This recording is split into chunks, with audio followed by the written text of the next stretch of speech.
21-22 అంటే వచ్చే ఆదివారం నాడు జరిగేటువంటి బోనాల ఉత్సవాలు అంగరంగ వైభవంగా కొన్ని లక్షలాది మంది సమక్షంలో జరిగేటువంటి బోనాల ఉత్సవాలని జయప్రదం చేయడానికి ఇక్కడ ఉన్నటువంటి దక్కన్ మానవ సేవా సమితి, ఆర్య సమాజ్, వాలంటీర్స్ కానివ్వండి, అన్ని డిపార్ట్మెంట్ల అధికారుల సహకారం తీసుకొని మరి ప్రభుత్వానికి కూడా సహకరించి ఈ పండుగ చరిత్రలో ఉన్నటువంటి పండుగ, కొన్ని వందల సంవత్సరాల పురాతనమైనటువంటి బోనాల జాతర.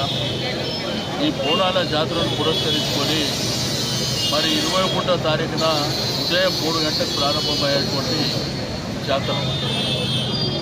మా ఆడపడుచులు, అక్కచెల్లెళ్ళందరూ బోనాలు తీసుకొని మరి పవిత్రంగా బోనాలు తీసుకొని ఇక్కడికి రావడం, మరి ఆ తర్వాత తొట్టెల ఊరేగింపులు, పలారం బండ్ల ఊరేగింపులు, సేవా కార్యక్రమాలు, అన్నదాన కార్యక్రమాలు చాలా అంగరంగ వైభవంగా జరుగుతాయి.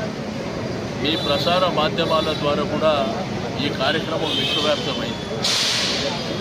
మరి గతంలో మీకు అందరికీ తెలుసు, కేసీఆర్ గారి ప్రభుత్వంలో రాష్ట్ర పండుగ అనౌన్స్ అయిన తర్వాత ఈ పండుగకు చాలా దేశవ్యాప్తంగా కూడా మరి బ్రహ్మాండంగా పేరు రావడమే కాకుండా లక్షలాది మంది ఈ యొక్క జాతరను వీక్షించే వాళ్ళు ఉంటారు. కాబట్టి రెండవది, వచ్చే లక్షలాది మంది భక్తులకు కూడా ఎటువంటి అసౌకర్యం కలగకుండా అమ్మవారి దర్శన భాగ్యం చేసుకోవడం, దీంట్లో బ్యారికేడింగ్, మరి అదేవిధంగా ఎండోర్మెంట్ కానీ, వచ్చే వాళ్లకు మంచినీళ్ళు ఫ్రీగా మంచినీళ్ళు ఇచ్చేటువంటి కార్యక్రమాలు కానీ, ల్యాండ్ ఆర్డర్ కూడా మరి పటిష్టంగా ఎటువంటి మరి చిన్న చిన్న ఇబ్బందులు కూడా ఆస్కారం లేకుండా అధికారులు కూడా బ్రహ్మాండంగా ఈ కార్యక్రమాన్ని కోఆర్డినేషన్ చేసుకోవాలి.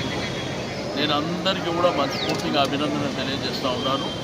అందరం కలిసి ఈ పండుగని జయప్రదం చేసుకోవాలి.